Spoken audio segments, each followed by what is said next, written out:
Hey, what's up? In this video, I want to talk about how I made this piece. I was inspired by this, and as you can see, it's like pretty much a copy in terms of composition and everything. But the thing is, it's an AI generated piece, so I don't really feel bad about copying it because it's made by robots. But yeah, I just want to go through some techniques I used in this. And this kind of style is called Solarpunk. It's like cyberpunk, but it's a bit more optimistic. It has themes of being environmentally friendly and like it's just a bit nicer. It's a nicer place to be. But yeah, the first thing I did for this was just placing out these basic shapes you can see here. It's like some cylinders, some bridges, this rock here. Most of it is pretty basic shapes. And I've done some modeling. I've given some edges to this, some beveling, some insets, whatever. But it's nothing very complicated. I made these kind of balcony things and used an array modifier to copy it on the z-axis like that. So nothing too complicated to model really. This thing is just an icosphere. So if you bring in a mesh and bring in this, you can see that's pretty much the same shape or same mesh. If you increase the subdivisions, you have this sphere, and then you can add a wireframe modifier, and now you have that. And you can like increase the thickness and then add a bevel, and now you have pretty much the same thing. And I've used some assets.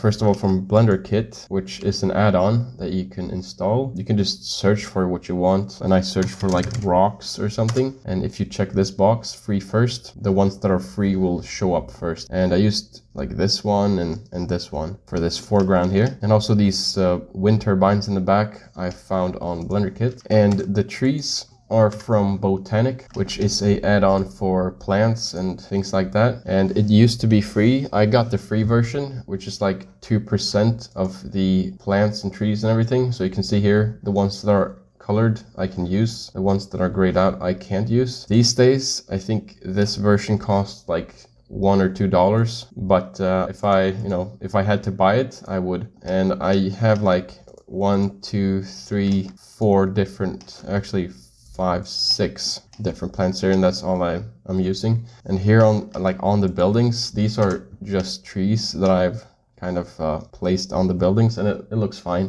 Nobody can tell until now when I'm showing it, I guess. And I have some other random objects that I modeled, like these pipes. This is supposed to be a ventilation box. These random things, I don't know what they're supposed to be. And some wires hanging or vines maybe.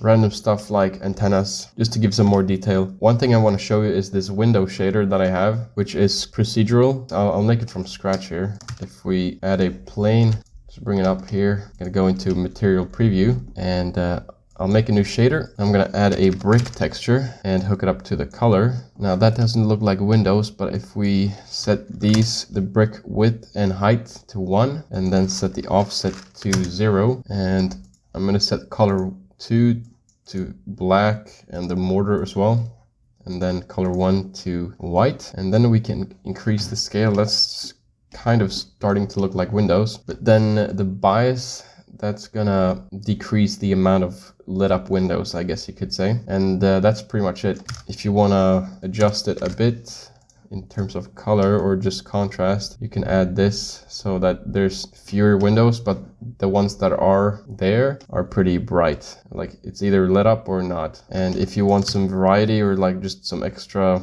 detail on this, you can combine it with a noise texture. So if you hook it up with a mix color node, connect the sky or the brick texture to the bottom, and then add a noise texture, and then put that into the B or the A input.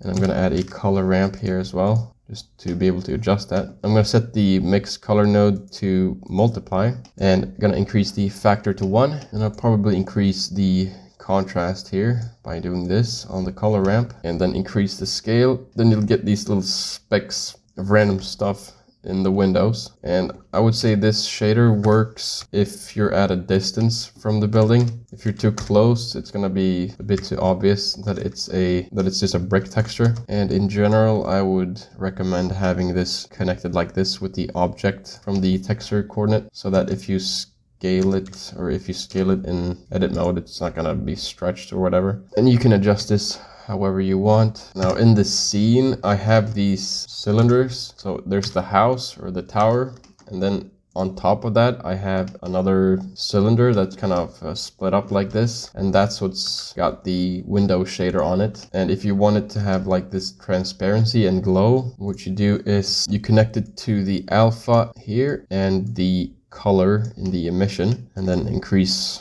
the strength as much as you want. And if you want to be able to see the transparency in Eevee, select Eevee as the render engine, go to material, and here under settings, set the blend mode to alpha hashed, and the same for shadow mode. And now you can see it's transparent. For lighting in this scene, I only used the sky texture. So if you go to the shader window and then go to world, you can just search for sky texture, and that gives you a sky. And I can't really show you right now because when I go into rendered mode, Blender crashes for some reason. But basically the sun elevation, if you increase this, the sun will rise, and the rotation, it's just going to rotate around the world on the z-axis. And you can increase the size of the sun brightness, and some other settings here, but it's a nice way of lighting your scene. And if we go into material preview here again, I'm using an image of a sunset as a background because the sky's texture is pretty plain, like there's no clouds or anything. So I'm just using this to get some more